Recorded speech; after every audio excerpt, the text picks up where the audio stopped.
everybody, what's up? So today I decided to do like a little, I would say, a topic video. I really like those and I haven't done that in a while, and I guess I was waiting for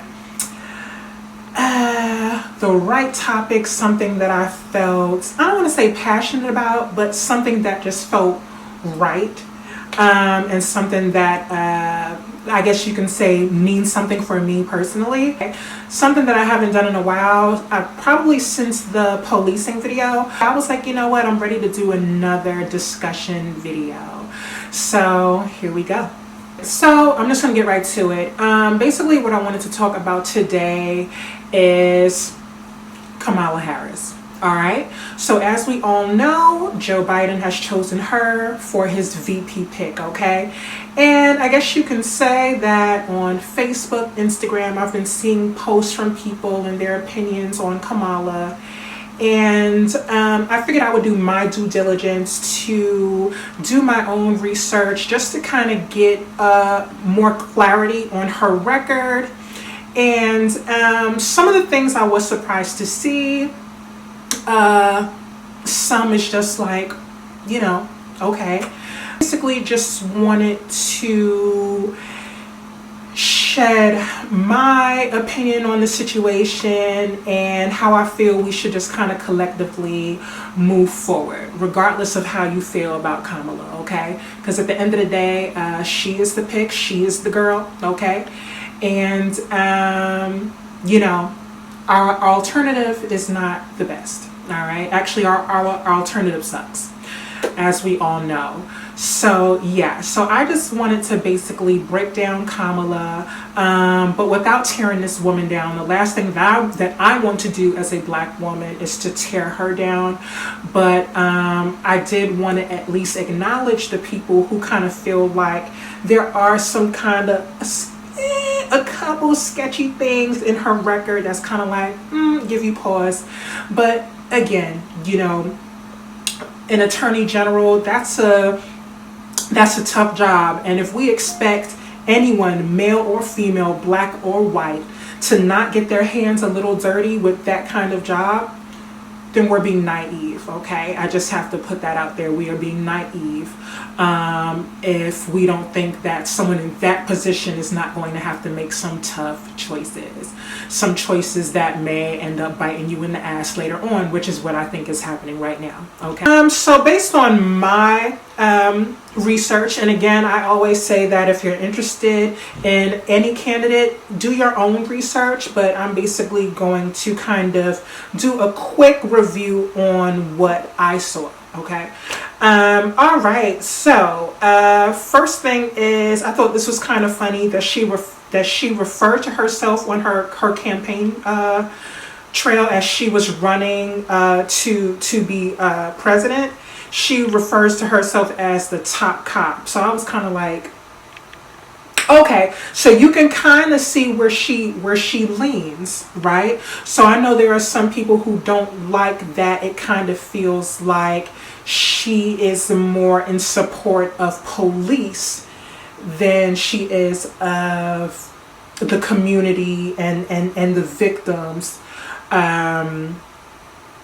you know, that police have harmed or killed, that she may lean more on the side towards police. And yeah, that is worrisome. That is worrisome. But again, she was Attorney General.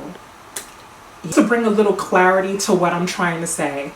Okay, so let me just break what is an Attorney General, right? All right, this is what Google has to say, all right? In most common law jurisdictions, the Attorney General, or the AG, is the main legal advisor to the government. Attorney Generals also have executive responsibility for law enforcement, prosecutions, or even responsibility for legal affairs. All right? And then there's another one down here. It says, as Chief Legal Officer of the state, Commonwealth, and territories of the United States, the Attorney General serves as counselor to state government agencies, legislatures, and representatives of the public interest. Okay, so you see they got the public interest last. But essentially, she is the attorney for the state, all right? And obviously it was... She was the Attorney General for California for several years. I actually wrote down what her term was. From 2004 to 2011, and then another term from 2011 to 2017, and then she became senator. Okay. So yeah. So am I, after reading that, was I like super surprised that she leans more towards favoring law enforcement? No, she's Attorney General. You know what I'm saying? It's not like she's like this grassroots, you know, activist and you know, what do we expect? You know, exactly. And I know there were other candidates that I feel people would have preferred over her, who you know, doesn't have such strong leanings in terms of favoring law enforcement and things like that. But this is who he chose, so you know, that's that. So I'm going to start with some positives, or should I start with the negatives? Let me start with the positives. Okay. So the program to reduce recidivism. Okay, recidivism basically means when inmates are released back out into society, and more times than not, sometimes they end up right back into the system. Okay, so she came up with a program to reduce the chance of this happening. Okay, the name of this program was called Back on Track. I looked at this as a positive. She is against the death penalty. Okay, I think that's a good thing. Me personally, I don't really like the death penalty either. To be honest, that just seems cruel. Well, no, it ain't seen. It is cruel. Even for the worst possible crime, you know, you can just let that individual just serve their time and be done with it. Okay.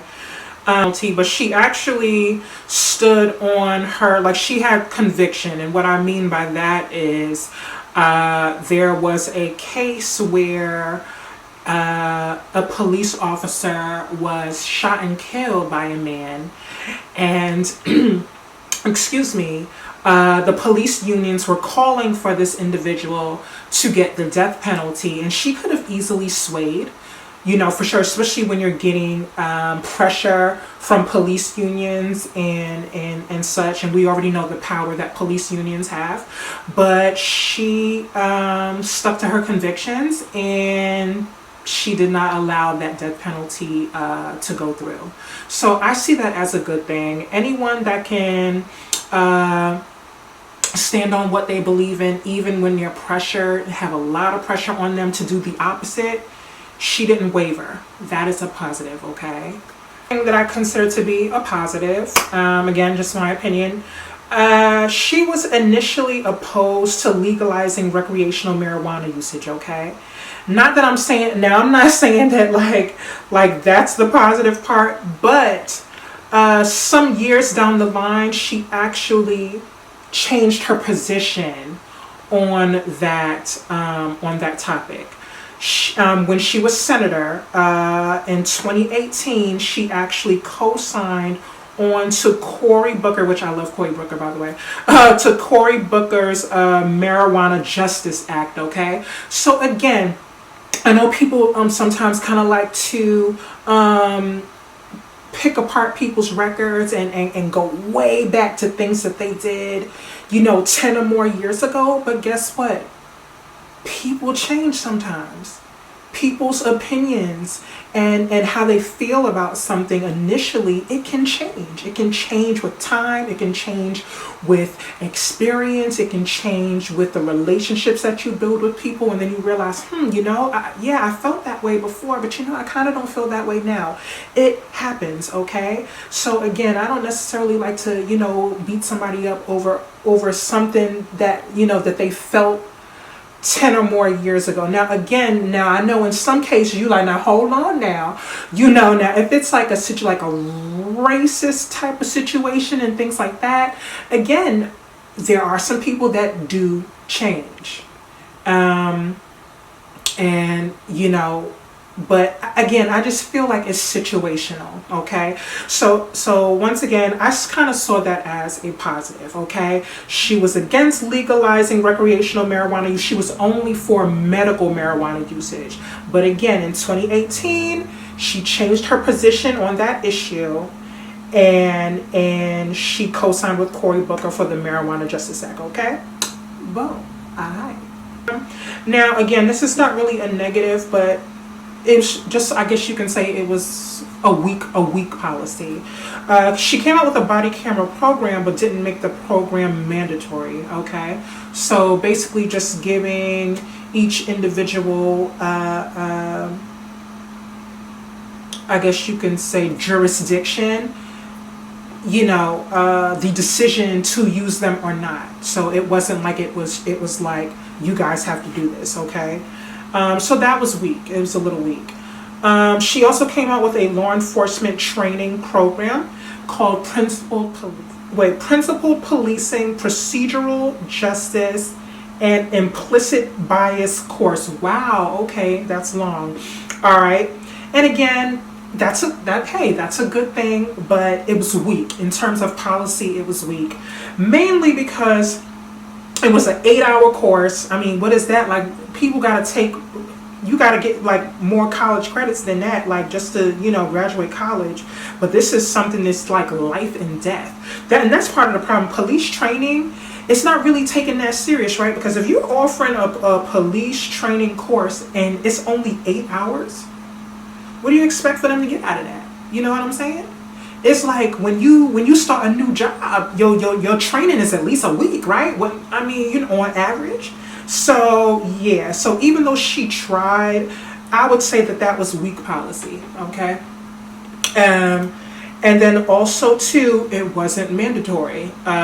People had to volunteer to take the course. Based on the information that I read, they said about 90 applicants applied for the course.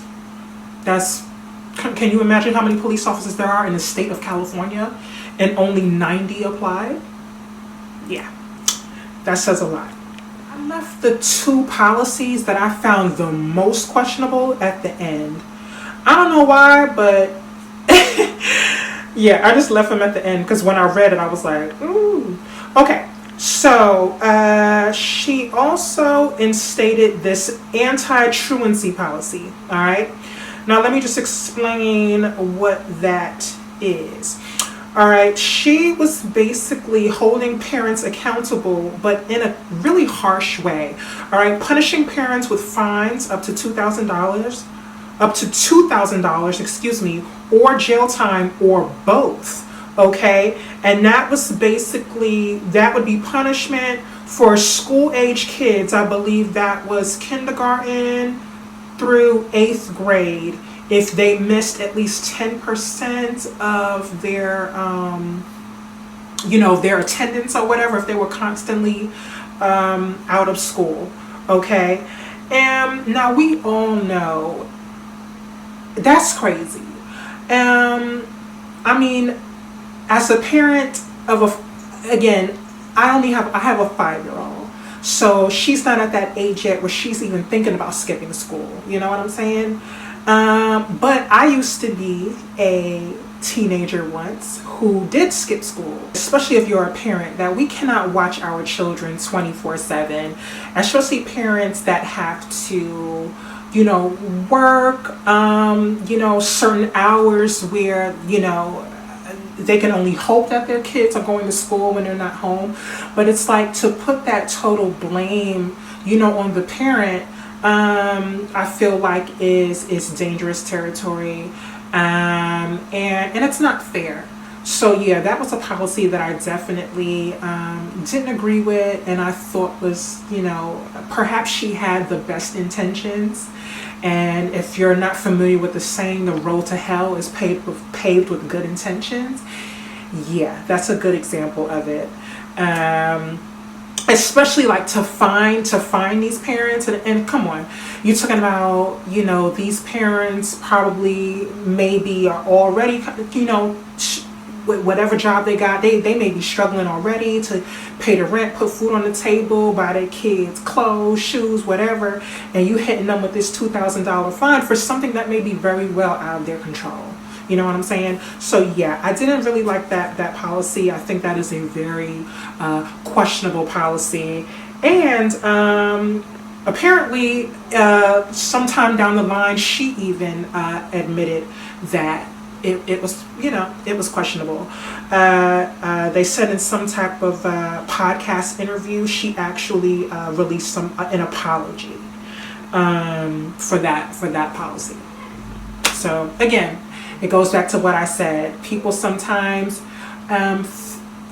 think that they're doing something that's going to help the community and help people, and it can backfire. All right, and I think that's something that perhaps happened, and she kind of had to reel that back. All right.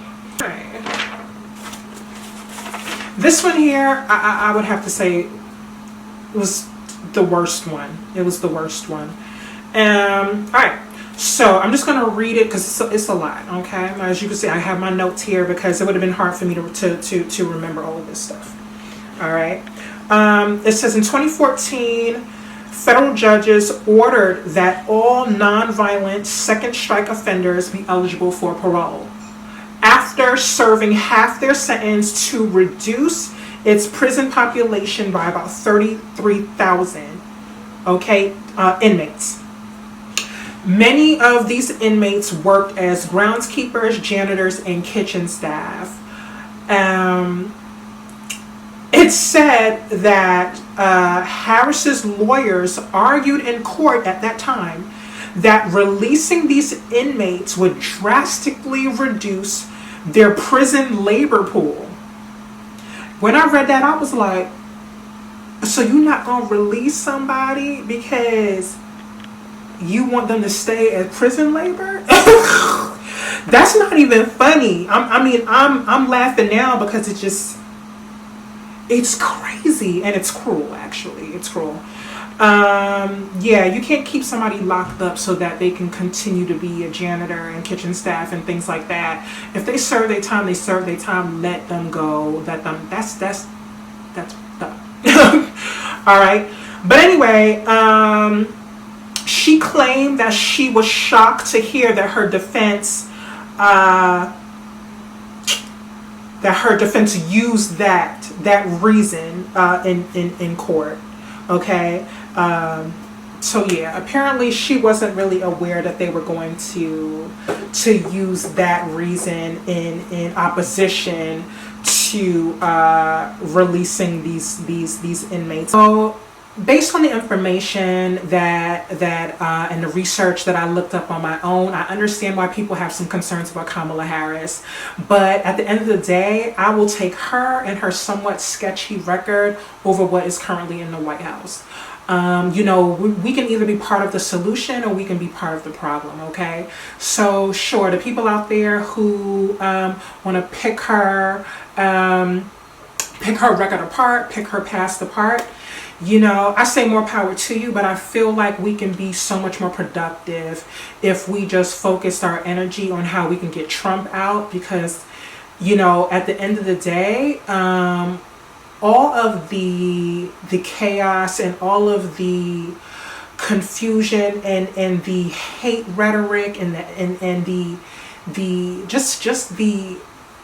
poison that has seeped into America since he has been in office, there is nothing, to be honest with you, there is nothing that I could have looked up on Google today that would have changed my mind about how I feel about who is currently in the White House, okay?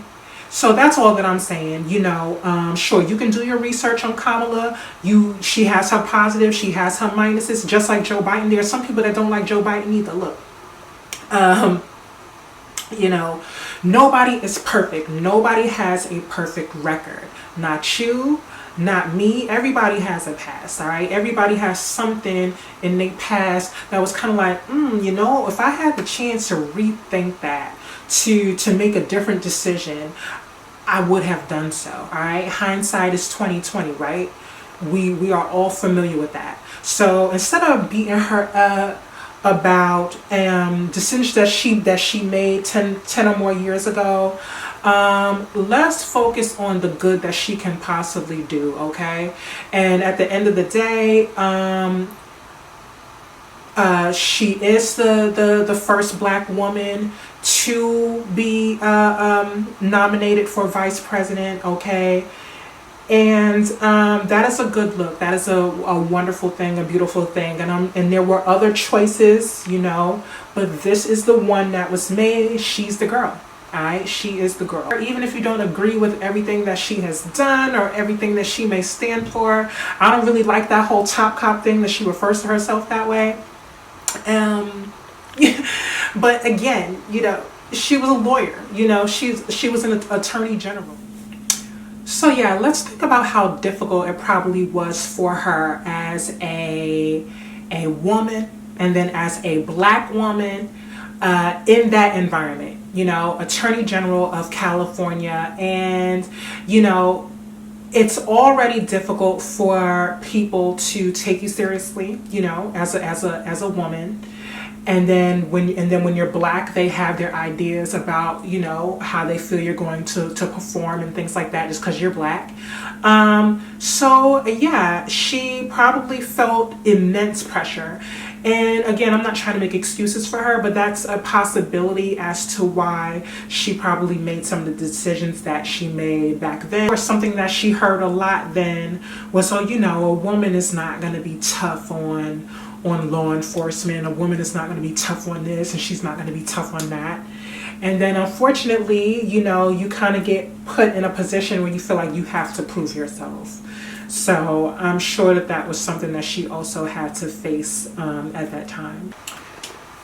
So yeah, let's put our positive energy around this woman, you know, and at least try to be excited for the fact that this is the first African-American woman opener, you know, and then she also has a South Asian American background as well. And I know that kind of bothers people. And again, this video gonna be forever if I go on into that too. But look, it's 2020. We really need to kind of get over that. You know what I'm saying?